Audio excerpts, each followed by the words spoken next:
being young is one thing, but being young, famous, and having a lot of money within a span of a year is something I would not wish on my worst enemy. Honestly, the only reason why I don't make a lot of the same mistakes that you see on these videos or you see the videos I react to is because I make videos about finances. And because I constantly watch other people making money mistakes with their finances.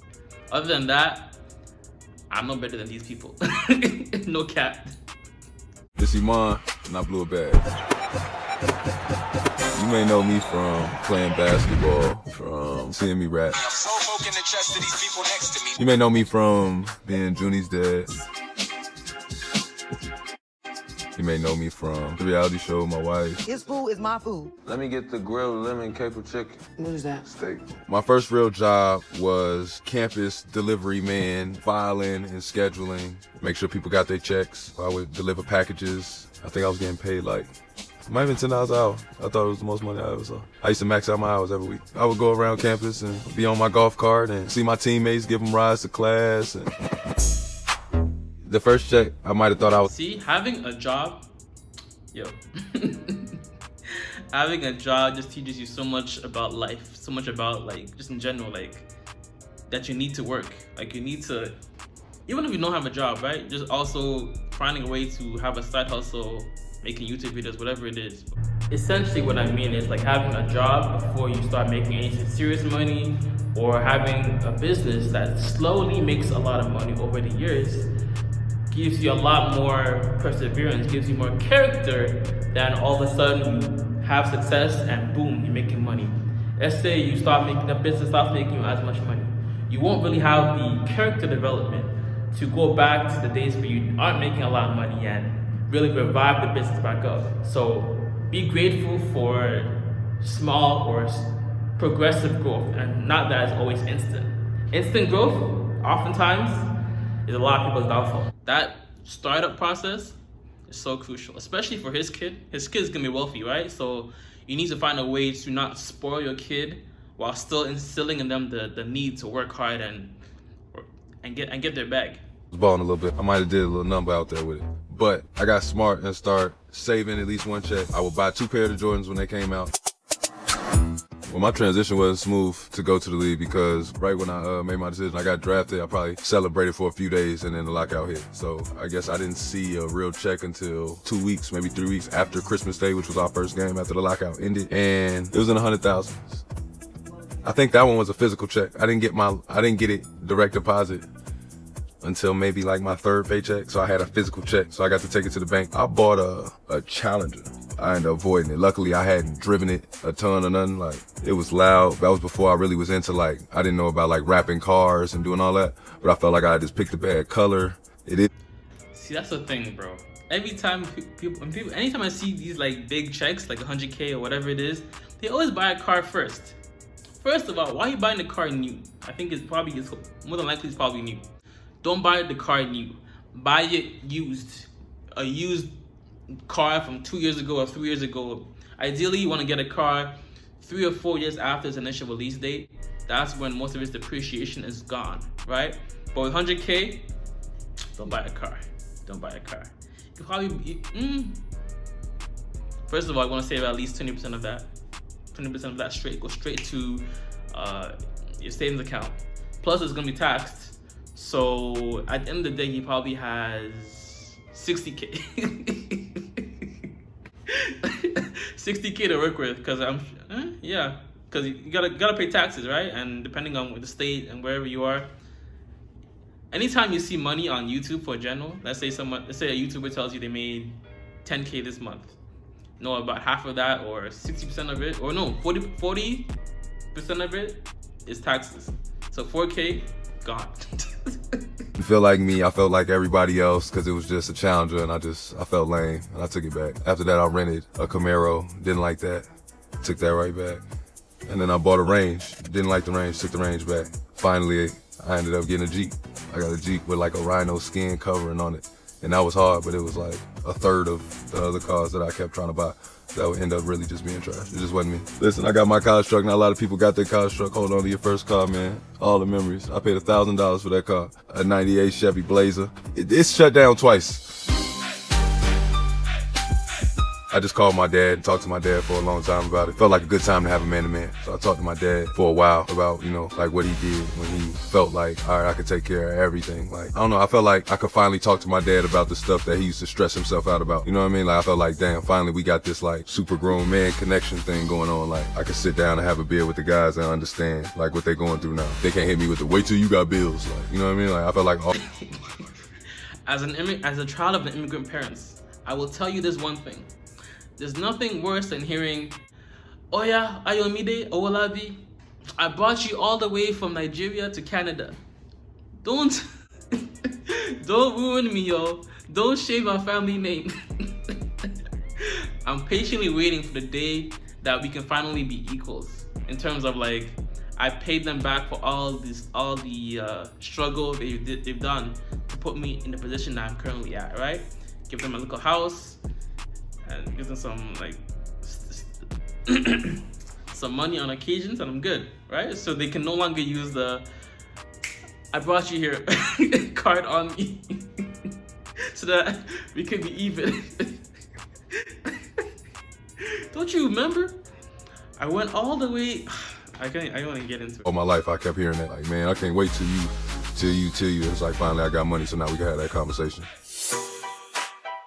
First thing I bought was, I think I bought like clothes and backpacks. I think I bought like 2 Louis backpacks, a Gucci backpack, Fendi belt, something like that. I didn't really do much. I just was so excited to go into all these designer stores and spend money. I think that money, like, it gives you a responsibility and it gives you a power, but it's kind of scary, the other side of people you get to see. And not in like a mean way, just like you hear people's like dark, like you hear their darkest hour. People are comfortable telling you that because they need whatever they need. So they'll tell you their whole, everything they're going through, and It's crazy. That's why when I tell y'all, bro, never give out money that you aren't willing to lose.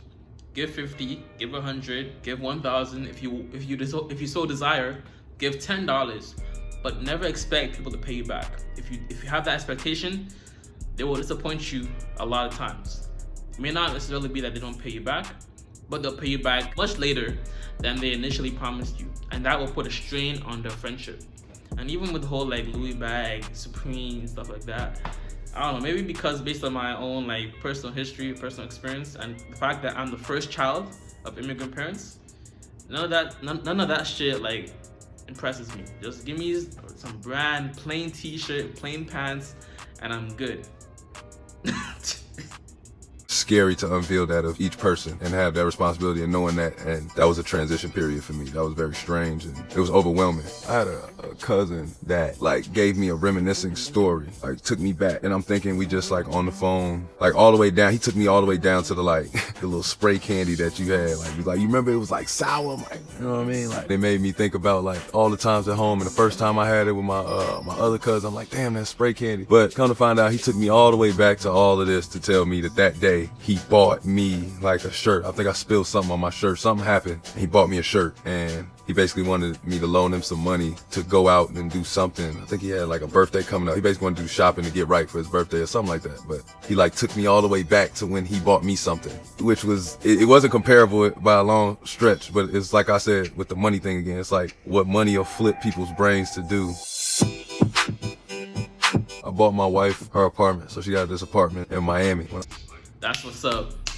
That's making boss moves.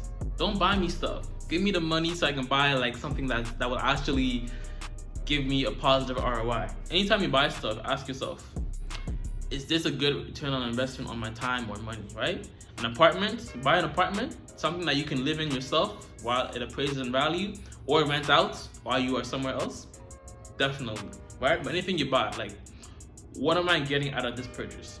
Is it better health? Is it better relationship? Is it making me more money? What are you getting out of each purchase that you are making? And then you will make better financial decisions. No cap. I met her. She always like loved going there. She always had good energy. Going to this place in Miami. She always talked about her skin glowing, how she got her tan and she's bronzed now and woo. And she watches Sex in the City a lot. And Mr. Big got old girl to got her the crib, and she was all happy, tickled to death. She was on like she thinking she going there to check it out, and then it was just hers, and I thought it was just dope. So I wanted her to have a crib, so I bought that. I bought something else that day, which is why I made it the most expensive day. But it was kind of strange to buy something cash up front like that. Like I think that was the second time that I had ever bought something like that.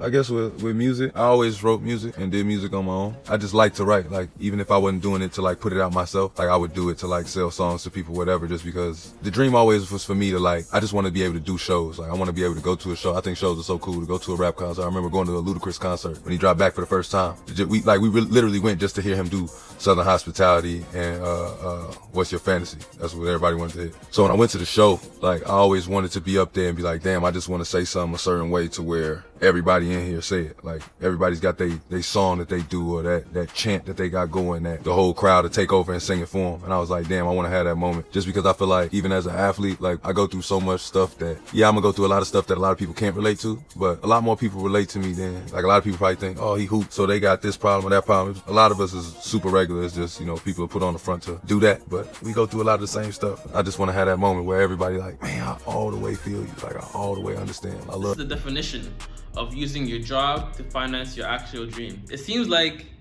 rapping is just as important to him as like playing basketball, right? So this is why I tell y'all, right? Use your job, your main job, to finance or to give you the standing board for your actual side hustle or your actual passion, right? Have upwards of 3 to 6 months of expenses covered, or maybe even a year, so that you can quit, or if you get fired, you have that time, that security blanket to focus on your actual passion, right? So as an NBA player, he has more than enough money to even make his own music video, pay for a studio session, and start developing another source of income, right? That part. Or I love that song. I love that song. That song get me through the day, or that song helped me through this situation. Or I just love that moment of that connection. I think that connection is special. Even with basketball, you get that same moment every once in a while where you got a series of plays that you do that lead to a timeout, and before you go to that timeout, you take a look at the crowd and people are standing on their feet. Literally, like that's the only reason I came to this game, was to see somebody do that. My problem is, like, every time I start liking stuff, I be done recording something else, and then I start pushing this stuff over. I need to just start putting stuff out. So I don't know, like, I can't tell you, like, when the date's coming, I might just start dropping stuff on the regular, but I plan to release a lot more music, especially now that I've released a couple of projects. Even though they were short, like putting together a collection of work for people to ride to, I think it's cool now for me to like jump into doing like singles and just dropping stuff so that people can have like a bigger portfolio of music. I did some features finally. Like I don't usually do features a lot. A lot of times I get into a certain style that I like to make. I have a certain tone, a certain sound that I really resonate with, and I've tried to jump outside of that and hop into the worlds of other people, just so that it appeals to more people when we put it out. When it comes down to it, just take this one thing away from this video.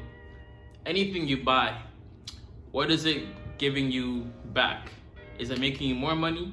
Is it making you happier financially? Is it making you happier relationship-wise?